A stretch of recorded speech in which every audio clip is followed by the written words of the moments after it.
मित्रों, आप सबका स्वागत है। हिमाचल प्रदेश में जिस प्रकार की राजनीतिक परिस्थितियों का ये दौर चल रहा है, उस संदर्भ में बहुत हैरानी का विषय ये है, जो कांग्रेस पार्टी और कांग्रेस की सरकार में जो हास्यास्पद स्थिति बनी हुई है।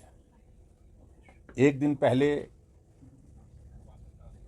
कांग्रेस पार्टी की प्रदेश अध्यक्षा प्रेस कॉन्फ्रेंस करती हैं और कहती हैं कि यह हालात चुनाव लड़ने लायक नहीं है। केवल सांसद निधि से ही चुनाव नहीं लड़ा जा सकता है, न जीता जा सकता है। काम नहीं हुए हैं, लोग नाराज हैं, पार्टी के कार्यकर्ता नाराज हैं, पार्टी के नेता नाराज हैं और ऐलान करते हैं कि हम मंडी लोकसभा क्षेत्र से चुनाव नहीं लड़ेंगे। लेकिन इसके विपरीत आज मुझे मालूम पड़ा है, शायद 3 बजे इनकी कोई जॉइंट प्रेस कॉन्फ्रेंस है कांग्रेस पार्टी के नेताओं की, जिसमें मुख्यमंत्री और कांग्रेस पार्टी की अध्यक्षा दोनों उस पत्रकार वार्ता को संबोधित करने वाली हैं। मुझे विषय की जानकारी नहीं है, लेकिन स्पेकुलेशन यही है कि अब फिर से उनको मना लिया गया है और ये दौर पिछले 15 महीने से बदस्तूर चला हुआ है, रूठने का, मनाने का। और बड़ी दिलचस्प बातें जब अंदर से निकलती हैं तो बहुत हैरानी भी होती है। कांग्रेस पार्टी के कुछ नेता फोन कर रहे हैं, जो कांग्रेस पार्टी से निष्कासित होने के साथ साथ विधानसभा की सदस्यता भी जिन लोगों ने खोई है, उसके साथ इंडिपेंडेंट विधायक भी साथ में हैं।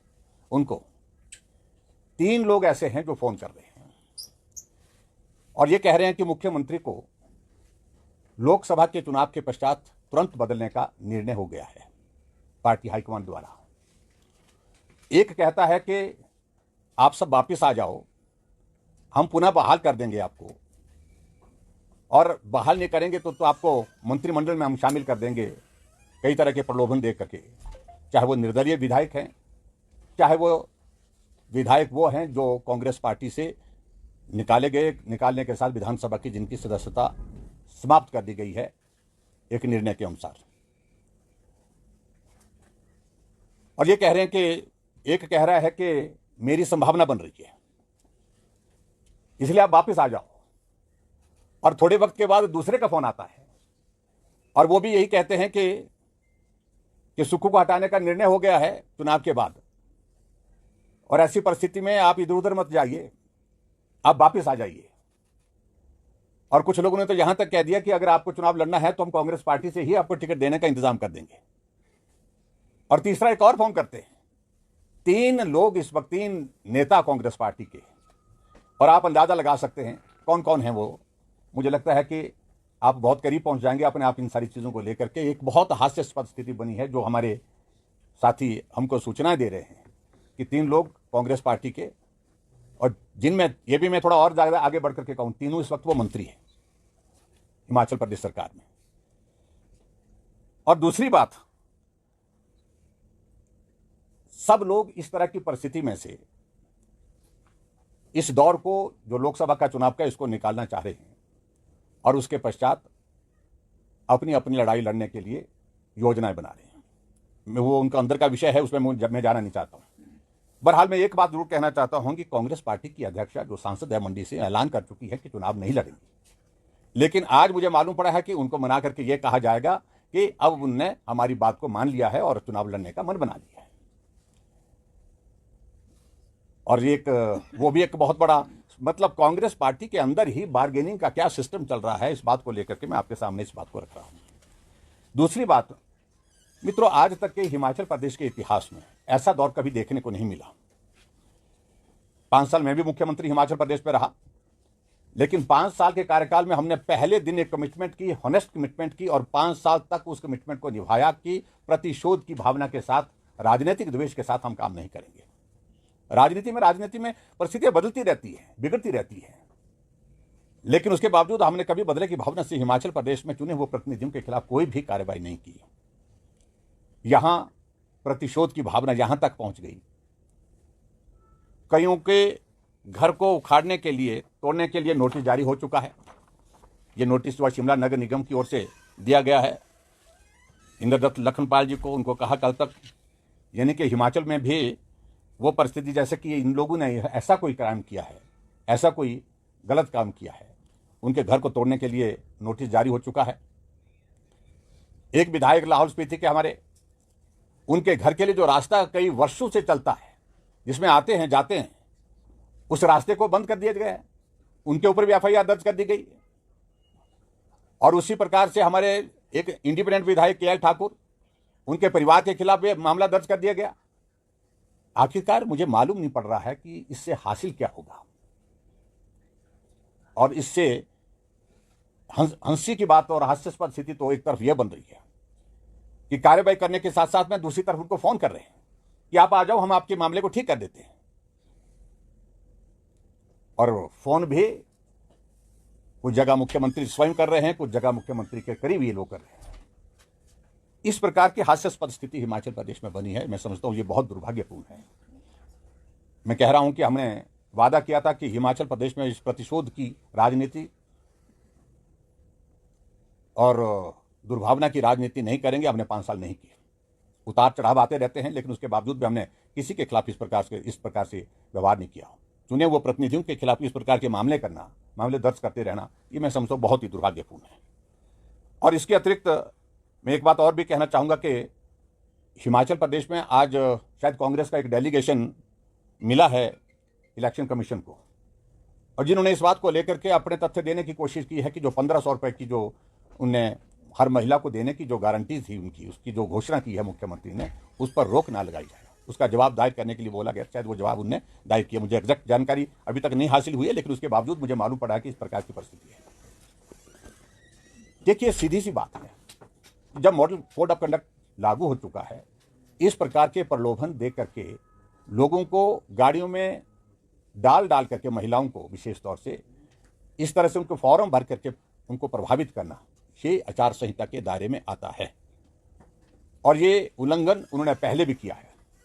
और आज तो मैं इस बात को देख रहा हूं कि लखनपाल जी ने अपनी एक पोस्ट डाली है, और उस पोस्ट पर कांग्रेस के ही विधायक, ये 1500 रुपए के फार्म हमने भी भरवाए थे, ऐसे लिखा उनने लिखा हुआ उसमें। लेकिन वो महिलाएं जो है मेरे क्षेत्र में इस बात के लिए पूछती हैं कि वो पैसे मिलेंगे कब, ये पैसे, ये फॉर्म कब भरे थे? ये विधानसभा के चुनाव से पहले भरे थे। इस तरह की हास्यास्पद स्थिति हिमाचल प्रदेश में जो बनी है, ये बहुत ही दुर्भाग्यपूर्ण है। और मैं तो यही कहूंगा कि अब लोकसभा का चुनाव है, उस लोकसभा के चुनाव की दृष्टि से हमको चुनाव में जाना है। लेकिन जो कांग्रेस पार्टी की जो हालात बने हैं, जो परिस्थितियां बनी हैं, उन परिस्थितियों से हिमाचल प्रदेश अब अच्छी तरह से वाकिफ हो गया है। एक बात मैं और भी जरूर कहना चाहूंगा कि केजरीवाल जो आम आदमी पार्टी के नेता हैं, दिल्ली के मुख्यमंत्री, जिस पार्टी का आगाज, जिस पार्टी का जन्म भ्रष्टाचार के खिलाफ आंदोलन के माध्यम से हुआ था, आज उस पार्टी के बड़े बड़े नेता सबके सब जेल की सलाखों के पीछे। कल केजरीवाल जी को घर से गिरफ्तार किया गया। 9 बार समन देने, ईडी का 9 बार समन जाने के बावजूद भी उन्होंने पेशी में जाना, ईडी के सामने जाना उचित नहीं समझा। यह 10वां समन था। और अब जब हाई कोर्ट ने कहा कि अब जांच जो है आगे बढ़ाई जा सकती है, और उस दृष्टि से हाई कोर्ट के आदेश के मुताबिक कल उनकी गिरफ्तारी हुई है। एक बहुत बड़ा जो इंडिया अलायंस का एक बहुत बड़ा एक चेहरा जो केजरीवाल, जिसको अपने आप को ईमानदारी का प्रतीक पूरे देश भर में, दुनिया भर में कोई एक ईमानदार आदमी है जो उनका नाम केजरीवाल, ऐसा कहा करते थे वो लोग। उस दृष्टि से मैं यही कहूंगा कि अब सारे विषय को लेकर के उसका पटाक्षेप हो गया है, और भ्रष्टाचार जो सैकड़ों करोड़ रुपए का वहां पर दर्ज हुआ है, शराब घोटाला जिसको कहा गया है का मामला जो है, उस मामले के चलते अब उनकी गिरफ्तारी हुई है। आगे जो है वो उसमें कानूनी कार्रवाई जो होगी, उस कार्रवाई का इंतजार है। लेकिन मैं इतना जरूर कहना चाहता हूं, आदरणीय प्रधानमंत्री नरेंद्र मोदी जी के नेतृत्व में 10 वर्ष का कार्यकाल एनडीए का पूरा हो रहा है, और एक भी नेता पर भारतीय जनता पार्टी की उंगली उठा करके कह नहीं सकता है कि कोई भ्रष्टाचार का कोई आरोप लगा हो। और प्रधानमंत्री जी के ऊपर तो सवाल ही पैदा नहीं होता है, लेकिन किसी और नेता पर भी इस प्रकार की परिस्थिति नहीं है। यह अंतर है जिस अंतर को समझने और समझाने की आवश्यकता है। मित्रों, आज की इस पत्रकार वार्ता में मैं सिर्फ इतना ही कहूंगा जो हिमाचल प्रदेश में जो राजनीतिक परिस्थिति है, उस परिस्थिति को ध्यान में रखते हुए कांग्रेस एक तमाशा बन गई है। कांग्रेस की सरकार, कांग्रेस का नेतृत्व तमाशा ही बन गई है। और उस तमाशे का परिणाम यह होगा, जब हिमाचल प्रदेश में चुनाव होगा, चारों लोकसभा सीटों पर भारतीय जनता पार्टी की प्रचंड जीत होगी। और उसके साथ साथ में जो विधानसभा की सीटें जो खाली हुई हैं, उन सीटों पर भी जब चुनाव होगा तो निश्चित रूप से जीत भारतीय जनता पार्टी की होगी। और हिमाचल प्रदेश में और दिल्ली में एक साथ भारतीय जनता पार्टी की सरकारें बनेगी। दिल्ली में नरेंद्र मोदी जी देश के प्रधानमंत्री बनेंगे, तीसरी बार भाजपा की सरकार बनेगी। और हिमाचल प्रदेश में भारतीय जनता पार्टी फिर सत्तारूढ़ होगी, कांग्रेस पार्टी सत्ता से बाहर होगी।